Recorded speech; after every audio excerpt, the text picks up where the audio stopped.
Olá, povo de Deus, a paz de Cristo a todos. Aqui é o Felipe. Bom, no vídeo de hoje eu vou, refutar algumas objeções protestantes ao primado petrino. Na verdade, não vai ser um vídeo só, são uns dois ou três, ainda não sei, né? Eu não vou estar refutando ninguém específico, né? São as objeções que eu já vi eles usando, né? Para negar o primado petrino, né? Em debates contra católicos. Já vi católicos refutando, enfim. Eu vou fazer minhas refutações. Bom, então vamos começar aqui, né? Eu vou fazer essa refutação porque é importante, né? O católico saber responder essas objeções para não cair nos argumentos protestantes, né? Então, aqui, aqui com a Bíblia Sagrada na tela, né? A primeira objeção que eu vou refutar aqui é referente à questão da sogra de Pedro. O que acontece? A gente sabe, né? Ninguém nega que Pedro tinha sogra. Nunca o católico negou isso, né? Tá aqui na Bíblia, né? São Mateus 8, versículos 14 e 15. Foi então Jesus à casa de Pedro, cuja sogra estava de cama com febre. Tomou-lhe a mão e a febre a deixou. Ela levantou-se e pôs-se a servir. Pôs-se a servir. Qual é o argumento aqui? Fez parte da seguinte premissa. Pedro tinha sogra. Logo, se ele tinha sogra, ele era casado. Se ele era casado, ele não era celibatário. Se ele não era celibatário, logo ele não podia ser papa. Por quê? Porque o papa é celibatário. Primeiro, qual o problema desse argumento? O problema está na primeira conclusão, que vem da primeira premissa, que é a primeira premissa, a premissa inicial, né? Pedro tinha sogra. E o problema é a conclusão que se tira a partir disso. Por quê? Dessa afirmação que Pedro tinha sogra, pode-se concluir necessariamente que ele era casado nessa situação, nesse momento, quando conheceu Jesus? E mais, que ele era casado quando exerceu seu ministério apostólico? Não, não se pode. Não necessariamente. Por quê? O fato de Pedro ter sogra, o que isso prova? Que ele, em algum momento da vida dele, ele foi casado. Só isso. Mas não prova que nesse momento, quando ele conheceu Jesus, ele era casado. Que nessa ocasião em que Jesus curou a sogra dele, ele era casado. Entendeu? Não prova que ele foi casado durante o exercício do seu ministério apostólico. Pedro podia muito bem já ser viúvo nessa ocasião. Né? Isso é evidenciado pelo fato de que a Bíblia nunca cita uma esposa de Pedro. Né? Você vê que a passagem que fala Jesus vai lá na casa, cura a sogra, espelha a sogra, se põe a servir. A esposa, uma esposa que aparece. Então, a Bíblia em nenhum momento cita uma esposa de Pedro, mas cita a sogra. Isso é uma evidência de que ele já era viúvo quando conheceu Jesus, né? Aí, há um outro texto, né, que alguns podem até usar para tentar, né, corroborar a ideia de que Pedro era casado, né, quando conheceu casado no último ministério apostólico. Por quê? Como eu disse, falar que sogra tem Pedro, perdão, falar que Pedro tem sogra, eu tô trocando as bolas. Falar que Pedro tem sogra não permite a conclusão de que ele era casado com o Senhor Jesus, muito menos que ele foi casado durante o exercício do ministério apostólico, né? Porque ele ter sogra aqui, não, por exemplo, não, ele ter sogra aqui não significa que ele ainda tinha sogra, por exemplo, lá em Pentecostes. Vai que nesses anos de ministério que ele passou com Jesus, a sogra dele morreu. A gente não sabe, né? Também tem esse detalhe. Como eu disse, ter sogra só prova que foi casado em algum momento da vida dele. Mas não que ele era casado nesse momento, e muito menos que ele foi casado, que ele ainda era casado quando ele saiu do ministério apostólico. Só prova que em algum momento da vida dele foi casado. Mas qual momento foi esse, não nos permite deduzir. Pois bem, a outra passagem que eu falei que alguns podem usar, até usar para corroborar, essa ideia de que eu vou mostrar que não corrobora, o Pedro teria sido casado durante o ministério apostólico e tal, e não por celibatário. Lá na primeira carta de São Paulo aos Coríntios, no capítulo 9.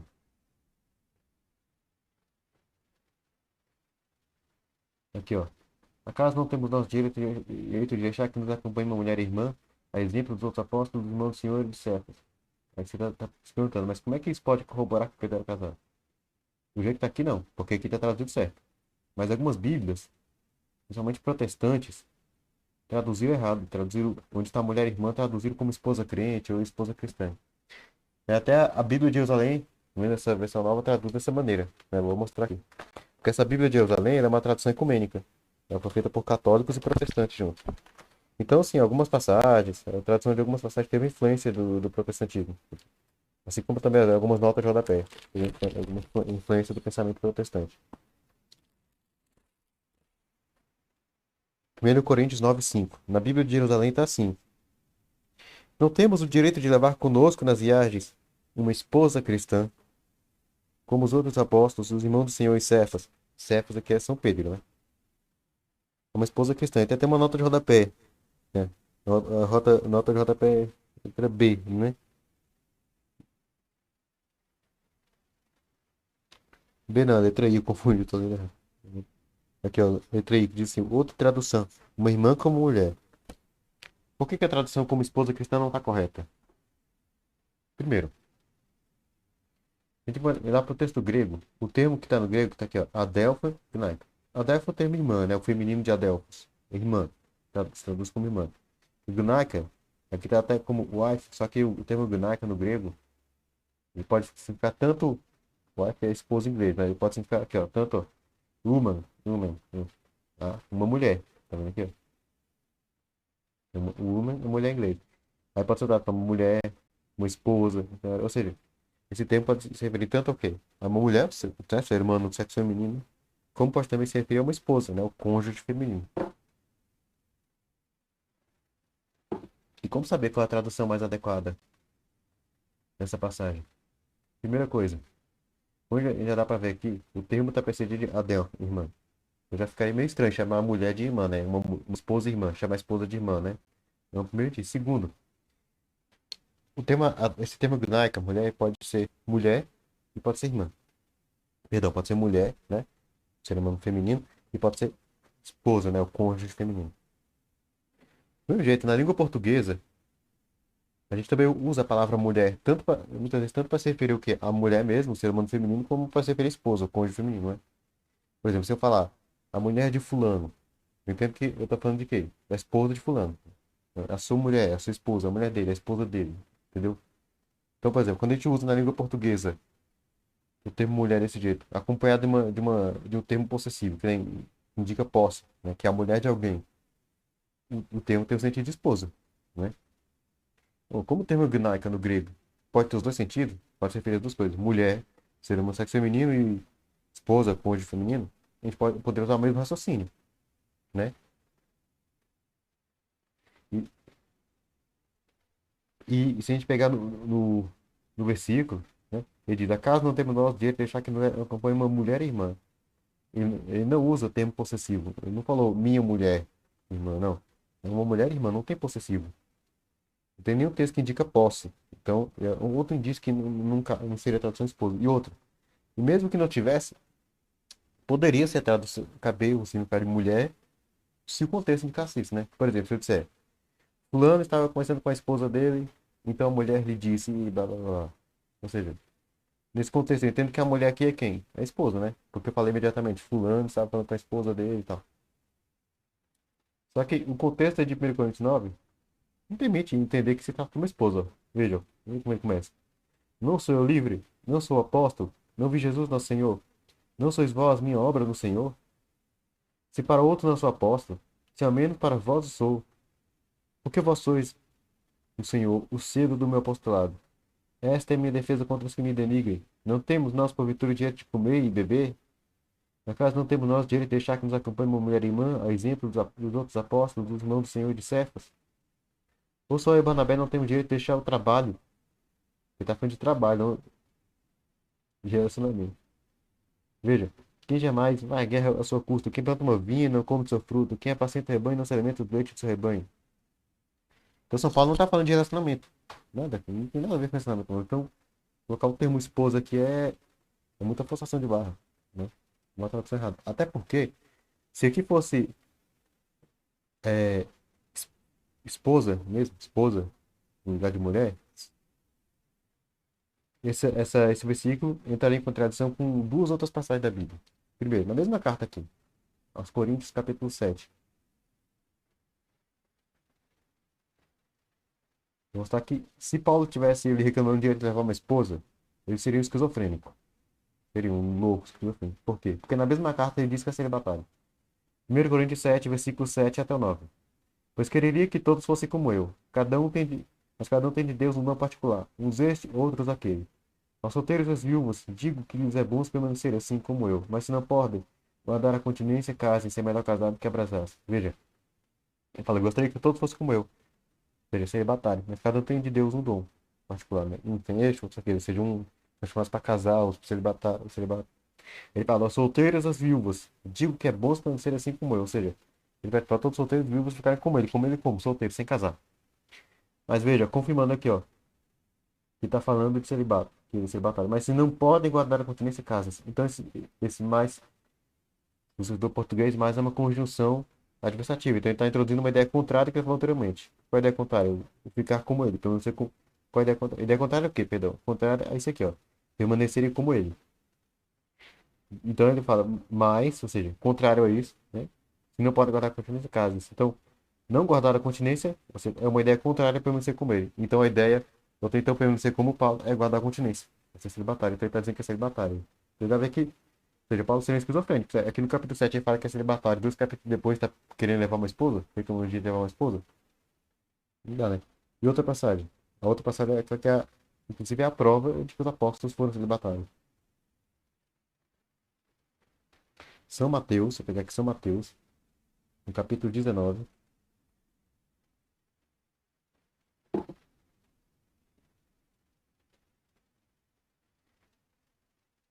Aqui, ó. Versículo 27 a 30. Pedro, então, tomando a palavra, disse-lhe: Eis que deixamos tudo para te seguir. Eis que deixamos, veja, é plural. Primeira pessoa do plural. Então está falando o nome dele e dos apóstolos.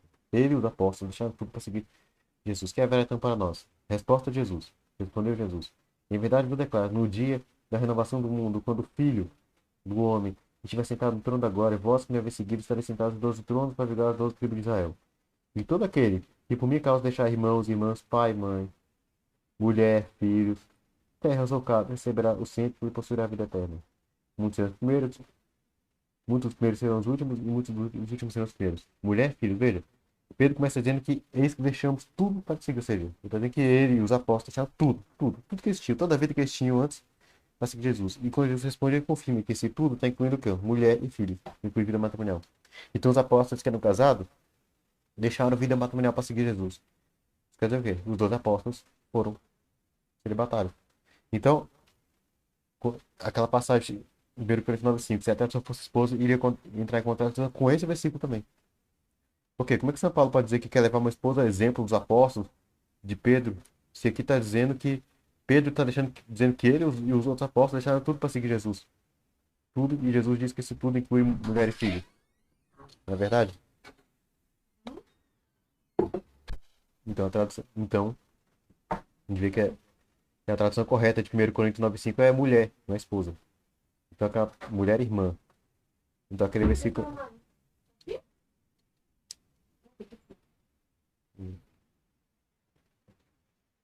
É, desculpa, minha tia passou aqui falando, mas desculpa aí a intromissão. Bem, vamos continuar aqui, né? Bom, então a tradução correta seria mulher. Mulher irmã, não esposa cristã. Então aquela passagem não corrobora nenhuma prova de que Pedro ou qualquer outro apóstolo tenha sido casado quando ele exerceu o ministério. Logo, sim, Pedro era celibatário. Mas vamos comprar a ideia protestante. Vamos supor que Pedro realmente fosse casado quando ele exerceu o ministério sacerdotal. Será que isso impediria que ele pudesse ser papa? Não. Por quê? Porque achar que a ausência de um celibato impediria Pedro de ser papa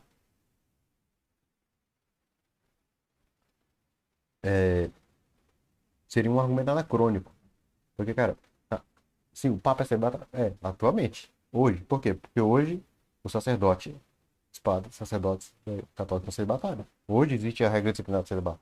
Há 2.000 anos atrás não existia, né? Eu vou mostrar aqui.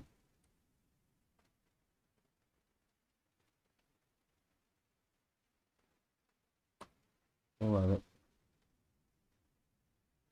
Por quê? A primeira vez que o celibato foi definido como regra foi no Sínodo de Elvira, lá no ano 300, mais ou menos, 304, por aí, 300, 303. Então, aqui, ó. Definiu o celibato dos clérigos. Vai definir para os padres lá da Espanha, né? No cano 27 diz assim: um bispo ou qualquer outro clérigo apenas tenha consigo uma irmã ou uma filha virgem consagrada a Deus. Ficou decidido que de modo algum tenha uma estranha consigo. Cano 33. Ficou plenamente decidido impor aos bispos, aos presbíteros e aos diáconos Como a todos os clérigos no exercício do ministério, é a seguinte proibição, de que se abstenham de suas esposas e não gerem filhos. Quem, porém, fizer, deve ser afastado do estado clerical. E depois, no primeiro concílio de Latrão,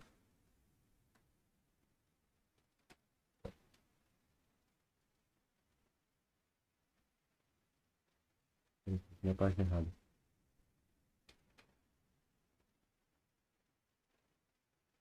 Achei aqui, primeiro concílio de Latrão, nono concílio ecumênico, 1123. E foi quando o celibato foi definido como regra para toda a igreja latina. Tá aqui, ó.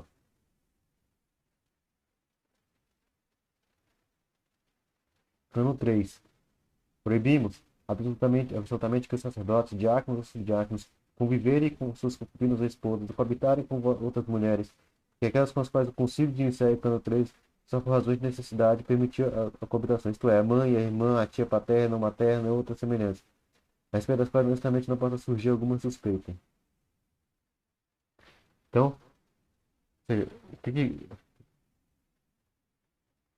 então, cara, no primeiro século, celibato não era regra, não existia essa regra. Então, não era impossível haver um sacerdote celibatário. Quer dizer, perdão, um sacerdote que não fosse celibatário, um sacerdote casado. Não era impossível.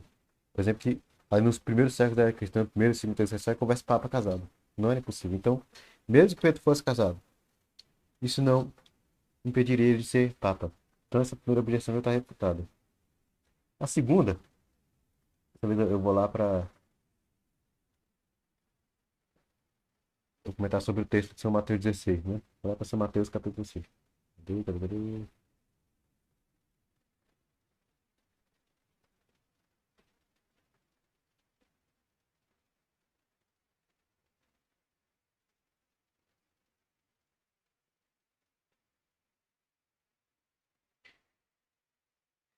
Veja, lá em João 1,42, Jesus prometeu a Pedro que daria outro nome. Tu és Simão, filho de João, serás chamado Cefas, quer dizer pedra, né? João 1,42. Aqui em Mateus 16, Jesus confirma essa promessa. E eu te declaro, tu és Pedro. E sobre esta pedra edificarei a minha igreja, e as portas do inferno não prevalecerão contra ela. Aqui Pedro recebe um novo nome. Simão passa a chamar Pedro. O argumento protestante é o seguinte. Ah, mas troca de nome não significa muita coisa. Por quê? Nós católicos damos o argumento seguinte, que Jesus mudou o nome de Simão para Pedro. A gente sabe que lá no Antigo Testamento, quando Deus muda o nome de alguém, é para dar uma nova missão, né? Por exemplo, foi lá em Gênesis 17, quer ver, Deus muda o nome de Abrão para Abraão. Abraão, pai de uma grande nação, porque ele seria pai de muitas nações. Povos saírem dele. Sarai para Sara, porque seria mãe de muitas nações. Né? Nações saíram dela, reis saíram dela, como diz o próprio Deus. Né? Lá em Gênesis 32, Jacó luta com o anjo e tem o nome mudado para Israel. Tá certo que algumas vezes ele também continua a se chamar de Jacó, mas também passou a se chamar de Israel. Em algumas situações. Israel, né? Aquele que lutou com Deus. Porque dele descenderia o primeiro povo eleito de Deus, que é Israel. Primeiro porque, sabe que depois a igreja tomou o lugar de Israel como novo povo eleito, né? Aí, para dizer que a troca de nome de Pedro não indica nenhuma missão, não significa nada, o argumento dele é o seguinte: ah, mas, por exemplo, lá em Marcos está dizendo que Jesus chamou o Tiago e João de Boanerges, né? Filho do trovão. Vou até mostrar a passagem aqui, uma passagem que eles usam. E outra coisa que eles costumam argumentar: ah, mas Saulo também, Saulo mudou o nome para Paulo. Vou comentar esses dois casos.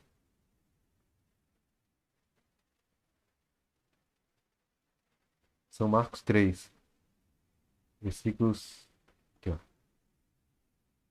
17, versículo 17. Tiago, filho de Zebedeu, e João, seu irmão, aos quais pôs nome de Boanerges, que quer dizer filho do trovão. Aí eu argumento, mas Jesus também mudou o nome de Tiago e João. Só que tem um pequeno detalhe. Esse nome Boanerges, você pode ler todo no Testamento, de Mateus e Apocalipse, ele só aparece nesse versículo. Boanerges só existe nesse versículo. Né? Se você vê outros textos depois, eles continuam sendo chamados de Tiago e João. Eles não. Tiago e João, eu vou até mostrar aqui, São Marcos 10. Eles nunca passaram a ser chamados de Boanerges. Jesus chamou de Boanerges, mas nunca alguém chamou ele de Boanerges. Ou seja, nunca houve de fato uma mudança de nome, né? São Marcos 10, 24. Ah, não, cadê?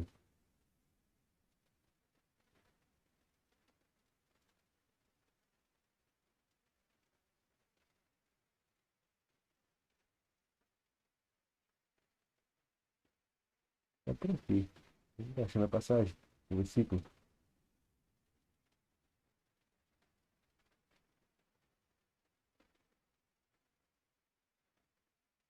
É no versículo 10. Aqui, ó, versículo 35, perdão. Aproximaram-se de Jesus Tiago e João, filho de Zebedeu. Quem? Tiago e João, filho de Zebedeu. E disseram, mestre, queremos que nos conceda tudo que te pedimos. Continua sendo Tiago e João. Nunca alguém chamou de Boanerges. Você pode ler a Bíblia inteira. Você não vê depois disso alguém chamando Tiago ou João de Boanerges. Então não houve mudança de nome. Então isso sequer carta fora do baralho para esse argumento. Outra coisa que eles argumentam é que Saulo mudou de nome para Paulo. Outro engano, né? Saulo nunca mudou de nome. Eu vou provar na Bíblia. Primeiro, não tem nenhum registro de uma mudança de nome. Segundo, se você for. eh, A conversão de Saulo está narrada em Atos 9. Se você for ver, no capítulo 9 ele ainda é Saulo. No capítulo 11 ele é Saulo. Acho que aparece no capítulo 11. Até o capítulo 13 ele é Saulo. Ele só passa a aparecer, no Paulo aparece só no capítulo 13. 4 capítulos depois da conversão.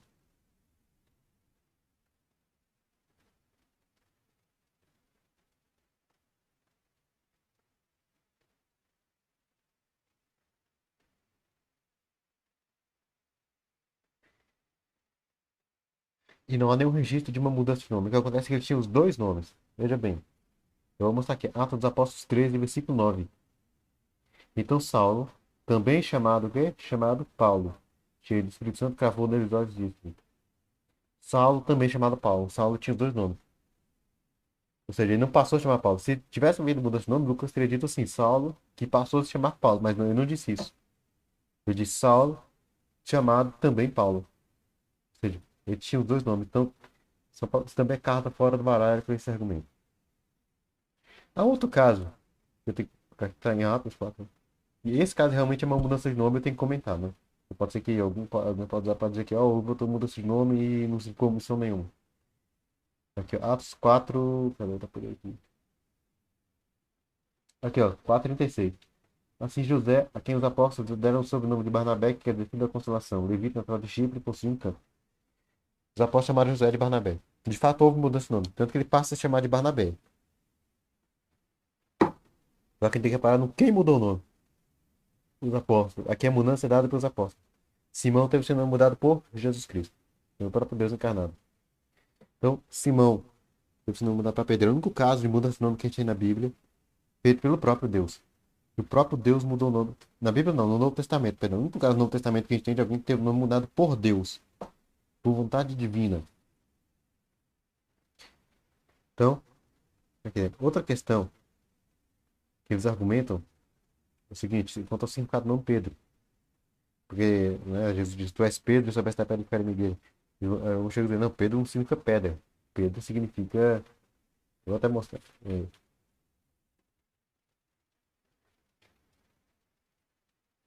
Pedro não quer dizer pedra. Pedro significa pedrinha, sei lá, fragmento. Eles usam esse tipo de argumento, né? Primeiro, não tem nenhum léxico do grego que comprove esse significado do nome Pedro. Eles usam isso para dizer que Pedro não era pedra em Mateus 16:18. Segundo, vou pegar aqui, tem um artigo, né, do site Apologistas Católicos, né, do autor que é o Rafael Rodrigues, sobre Pedro a Rocha. Eu usei esse artigo, mesmo artigo que eu usei no vídeo que eu falei sobre Pedro ser a Rocha. É o primeiro vídeo sobre Pedro que tem no meu canal. Até aqui, ó, 3 léxicos que ele traz mostrando esse nome Pedro. Pedro, uma rocha ou uma pedra, um dos discípulos de Jesus. O verbo analítico Greek Lexicon. Diz Pedro, nome próprio masculino, dado como um título descritivo para Simão, como dos apóstolos.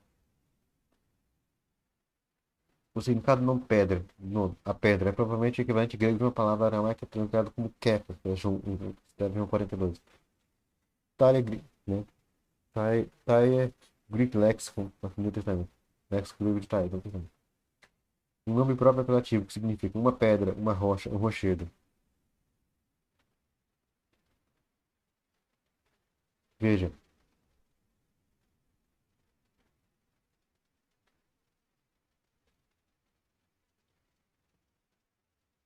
então 3 léxicos no filme. Pedro significa pedra, então Pedro não significa pedra é outra carta para o baralho, argumento refutado. Outra coisa, né? que eles costumam colocar, dizer que, Jesus é a pedra de Mateus 16:18. Aí eles vão usar esse versículo aqui, ó. Tá vendo? Esse Jesus, pedra, foi desprezado por vós, edificadores, tornou-se a pedra angular. Pedro dizendo, aqui Pedro dizendo que Jesus é a pedra. Né? E lá em João não, Mateus 21:42, Jesus também, ele usa, ele se diz pedra angular, né? Ele cita aquele salmo lá, acho que é o 117 ou 118 também da Bíblia, né? Versículo 22. A pedra que os construtores rejeitaram se tornou a pedra angular, né? Se referindo a ele mesmo. Tá, mas o fato de Jesus ser chamado de pedra angular não prova que ele é a pedra de Mateus 16:18. Por quê? Cara, porque, primeiro, pedra, uma mesma palavra pode ter vários sentidos. Não é porque numa passagem temos que saber que é Jesus, quer dizer que sempre na Bíblia pedra vai ser Jesus, não. Por exemplo, em São João 1,42, tá aqui, ó. Levou a Jesus, e Jesus, fixando nele o olhar, disse: Tu és Simão, filho de João, serás chamado Cefas, que quer dizer pedra. Logo, Pedro também recebeu, Simão recebeu esse nome, que quer dizer pedra. Ele foi chamado de pedra, né? E mais à frente, vou mostrar aqui na primeira carta de São Pedro. E não é só Jesus que é chamado de pedra na Bíblia.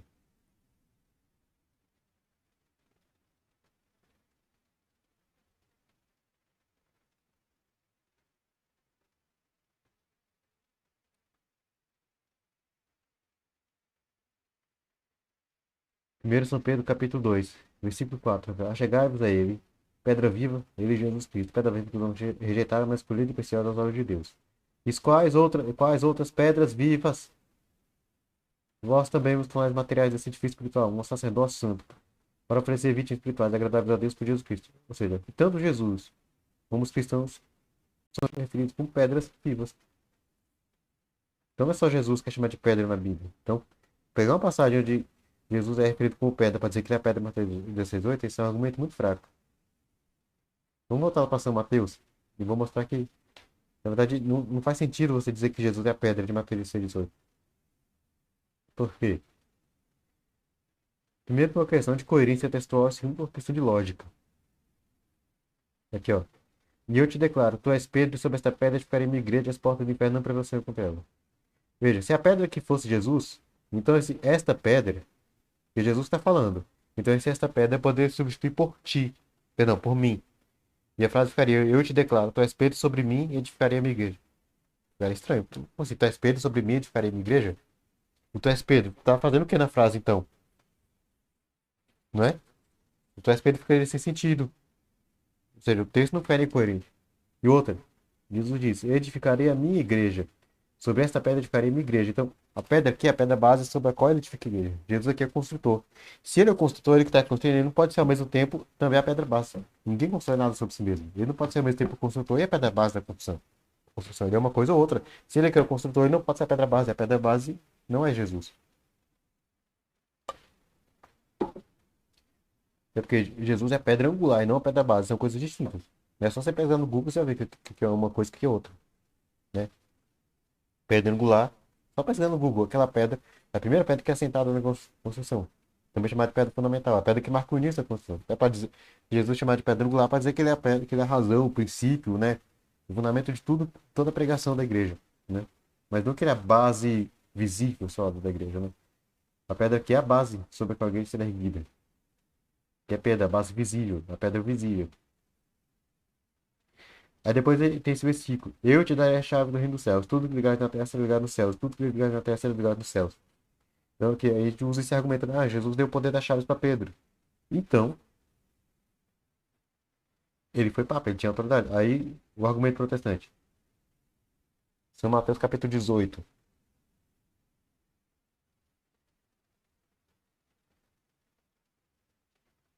Versículo 18. Em verdade vos digo, tudo que ligardes sobre a terra será ligado no céu. E tudo que desligardes sobre a terra será também desligado no céu. Ou seja, tudo que desligardes sobre a terra será também desligado no céu. Ele dá essa autoridade de ligar e desligar também para os demais apóstolos. Aí eu argumento. Ora, se ele deu essa autoridade para os demais apóstolos, logo eles tinham a mesma autoridade que Pedro. Só que não é bem assim. Tem aquele detalhe.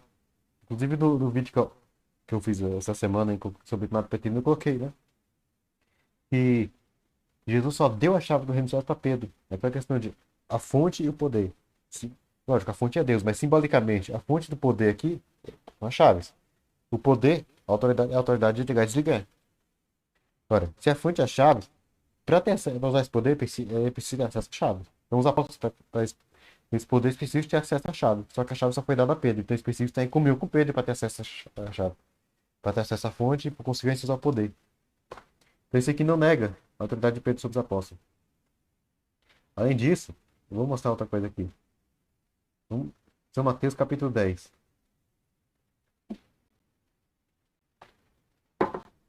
Vou mostrar que Jesus ter dado o poder da chave dos apóstolos não necessariamente indica que ele o deu no mesmo nível de autoridade de Pedro. Veja. São Mateus 10, 1. Jesus reuniu seus dois discípulos, conferiu-lhes o poder de expulsar os espíritos imundos e de curar todo mal e toda enfermidade. Ou seja, Jesus deu aos apóstolos o poder que ele tinha de curar, de expulsar demônio, etc. Curar e expulsar demônio. A pergunta. Agora se ele deu aos apóstolos, quer dizer que agora os apóstolos eram iguais, se tornaram iguais a Cristo em poder? Pode agora, quer dizer que eles vão ter esses poderes no mesmo nível de Cristo? Do mesmo jeito? Não. Eles têm por derivação, porque receberam de Cristo. Mas Cristo tem mais poder que eles. Não é porque Cristo deu o mesmo poder, que agora eles são iguais a Cristo em poder. Não. Que Cristo deu esses mesmos poderes que ele exercia, de curar e tal, que eles vão ser iguais a Cristo em poder. Não. É por derivação. Eles dependem de estar unidos a Cristo para ter esse poder. Se uma porta apostatar da fé, ele não vai ter mais o poder. O apostatar da fé ele não poderia mais usar. Ele não poderia mais curar, não poderia fazer isso. Entendeu? Depende de estar unido a Cristo. Do mesmo jeito, o poder da chave depende de estar unido a Pedro. Agora, vamos lá para São João.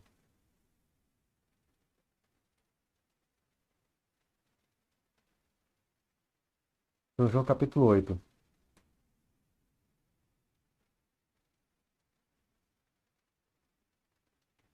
Versículo 12. Então. Falou-lhes outra vez Jesus: Eu sou a luz do mundo. Aquele que me segue não dará em trevas, vai terá a luz da vida. Então Jesus está dizendo: Eu sou a luz do mundo. Ele diz que ele é a luz do mundo. Agora vamos sair daqui e vamos voltar lá para São Mateus.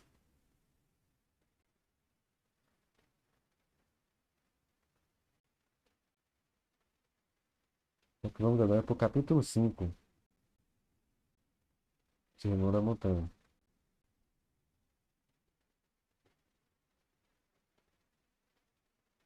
Deixa eu achar o versículo aqui.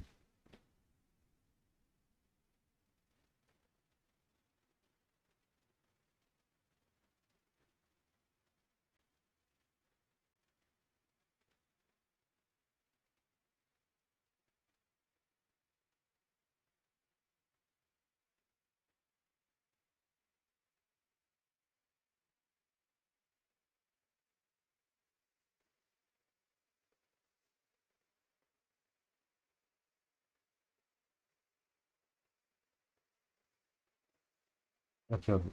Mateus 5,14. Vós sois a luz do mundo. Deus falou para os discípulos que ouviam lá no Sermão da Montanha. Vós sois a luz do mundo. Não se pode esconder você sentado sobre a montanha.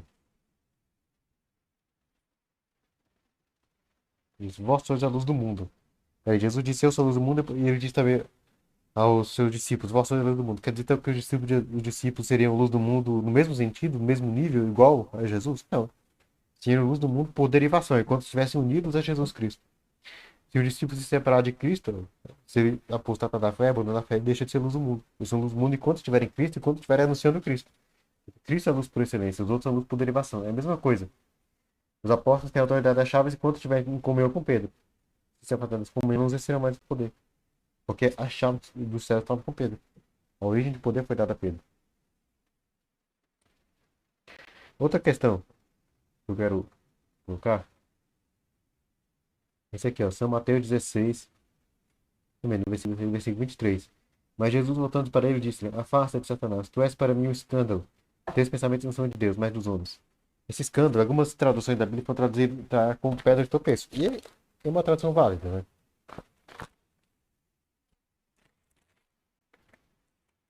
E alguns podem até usar para negar o primário. Assim, Jesus. Pedro era pedra de tropeço, então não podia ser a pedra base da igreja. Cara, primeira coisa, eu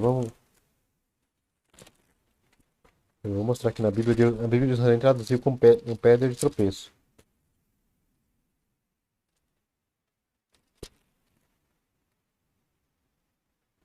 Aqui, ó, ele, porém, voltando-se para Pedro, disse: Afasta-te de mim, Satanás. Tu me serves de pedra de tropeço, porque não pensas das coisas de Deus, mas dos homens.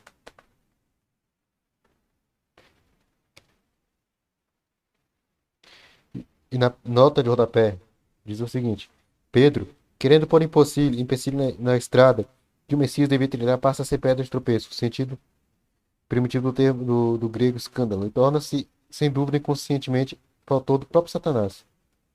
Agora veja, agora deve perceber que, primeiro, quem Jesus chamou de pedra de tropeço?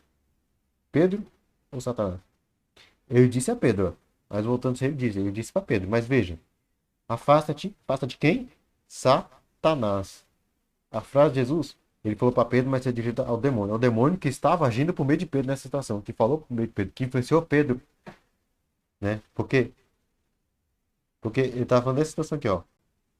Então, desde então, Jesus começou a manifestar aos seus discípulos que precisavam ir a Jerusalém sofrer muito da parte dos anciãos, dos príncipes do sacerdote e dos escribas, seria morto e ressuscitaria ao terceiro dia. Pedro então começou a interpelá-lo, e a protestar nesses termos. Protestar, deu uma de protestante aqui. Começou a protestar. Brincadeira. Nesses termos. Que Deus não permita isso, Senhor. Isso não te acontecerá. Mas Jesus, voltando para ele, para Pedro, disse: Afasta-te, Satanás, tu és para mim um escândalo, ou uma pedra de tropeço. Teus pensamentos não são de Deus, mas dos homens. Ele voltou para Pedro porque o demônio se utilizou de Pedro. Mas a frase de Jesus é para o demônio: Afasta-te, Satanás. Pedro não era o demônio.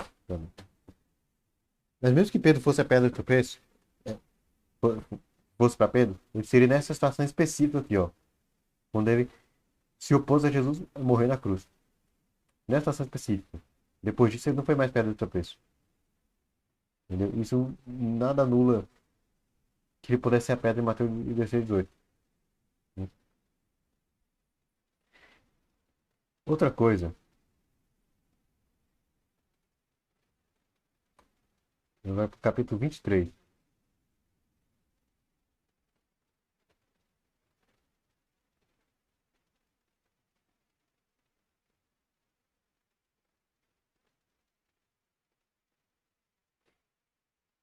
São Mateus 23, eu vou. Tem um texto aqui que por vezes alguns usam, né? Mas que pra mim é.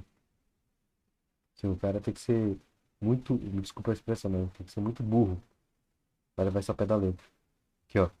Mateus 23:9. E a ninguém chameis de pai sobre a terra, porque eu sou vosso pai, aquele que está no céu. Aí diz isso por quê? Porque a gente chama o Papa de Papa, né? O chefe da nossa igreja chama de Papa. Que significaria poder significar pai, né? Ah, vocês estão chamando de pai, mas Jesus proibiu chamar de pai. Gente, primeiro, me desculpa a expressão, mas pessoal, o cara pra levar isso aqui ao pé da letra, já que você quer literal, o cara tem que ser muito retardado. É muito burro. Pra levar isso ao pé da letra, me desculpa, né? Ou tem que ser muito desonesto, né? Tem que ser pra levar isso ao pé da letra, porque é questão de lógica, né? Você não chama o seu pai de pai? Então não tem problema você chamar alguém de pai, né? Então não é literal, né? Eu chamo meu pai de pai. Todo mundo chama o seu pai de pai, né? Então, né? Eu acho que os protestantes também chamam, eles chamam o pai de pai, né? Então levar esse ao pé da letra para negar o Mato Petrino ou é muita burrice ou é desonestidade, né? Não dá para ser outra coisa, né? O que Jesus tá falando aqui é que nem o pai pode ser colocado no lugar do Pai Celeste. Não é que você não pode literalmente chamar outra pessoa de pai, né?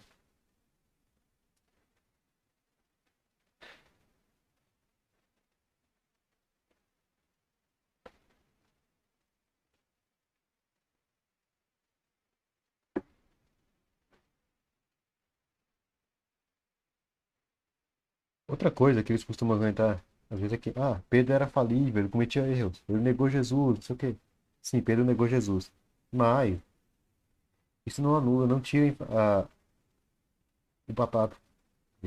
Porque o argumento é o seguinte, Pedro era falível. Mas os católicos creem que o Papa é infalível. Então, se era falível, ele não podia ser Papa. Só que isso é um entendimento errado do que seria infalibilidade papal. Veja, eu vou pegar aqui. Vou mostrar o que a igreja ensina sobre isso.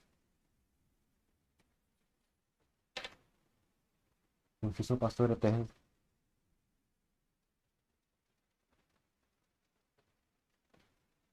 no final.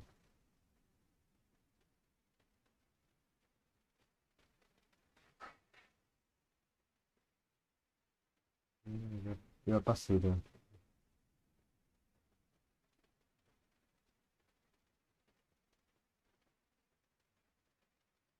Aqui, ó, Magistério Infalível do Romano Pontífice, tá aqui.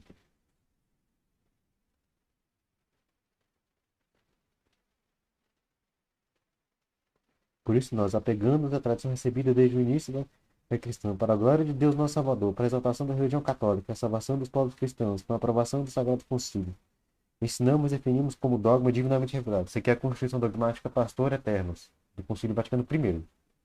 O Romano Pontífice, quando fala ex cátedra, isto é, quando no desempenho do munus de pastor e de doutor de todos os cristãos, define com sua suprema autoridade apostólica que determinada doutrina referente à fé moral deve ser sustentada por toda a igreja, em virtude da assistência divina prometida a ele, na pessoa do bem-aventurado Pedro, goza daquela infalibilidade com a qual o Redentor quis tivesse munido a sua igreja, quando deve definir alguma doutrina referente à fé e aos costumes, e que, portanto, as declarações do Romano Pontífice são por si mesmas, não apenas virtude do consenso da igreja e irreformáveis. Se, porém, que eles não permitem, se alguém usar contradizer esta nossa definição, seja anátema. Então, a infalibilidade do Papa é só quando ele faz, quando fala ex cátedra, quando ele, ou seja, ele está definindo uma questão de fé e moral que deve ser obrigatoriamente aceita por todos os católicos. Então, tem que ser os quatro requisitos. Primeiro, ele está definindo com a autoridade de Papa, né? Ele define com sua suprema autoridade apostólica, a autoridade papal, e está se colocando como Papa, como chefe da igreja, né? Ou seja, no desempenho do mundo de pastor e doutor de todos os cristãos, define com sua suprema autoridade apostólica. Ele está se colocando como Papa, como chefe da igreja, né? Determinada doutrina referente à fé e moral. Então, é questão de fé e moral, definindo doutrina de fé e moral, deve ser sustentada. Então, é o caráter impositivo, é obrigatório os católicos sustentarem e por toda a igreja. Ou seja, o pronunciamento é destinado para a igreja inteira. Só nessa situação ele é infalível. Se faltar um desses requisitos, não tem infalibilidade. Então, fora disso, não sendo ex-cátedra, o Papa pode ensinar errado e o Papa, em questão de comportamento, nunca é infalível. Então, ele pode errar em questão de comportamento, ele pode ensinar errado, não sendo ex-cátedra. Ele só ensina infalivelmente quando é ex-cátedra. Né? É bom saber também, o Papa é infalível, não impecável. Então, falar que Pedro é infalível também não nega o primado petrino. Né? Vou parar esse vídeo por aqui porque já está ficando muito longo, né? Peraí, só mostrar um negócio. Se você gostou, né? Quiser mais conteúdo que eu ponho no meu canal, aqui na aba de canais recomendados do meu canal tem uma lista de outros canais católicos que eu recomendo, que eu gosto, acompanho, e que eu indico, né, para quem quiser assistir, quem quiser acompanhar. Canais católicos de verdade, conteúdo católico de verdade. Né? Quem quiser conhecer, você vai lá, pode clicar aqui no logo do canal no nome. Aí você entra lá, conhece, gostar, se inscreve, não gostar, não se inscreve, mas tá aqui a indicação, né? Tá aqui as indicações. O link dessa página aqui vai estar na descrição do vídeo, né? Então, se você gostou, dê seu like, compartilhe, se inscreve no canal se não for inscrito, ative o sininho das notificações se não tiver ativado. E até a próxima, tchau.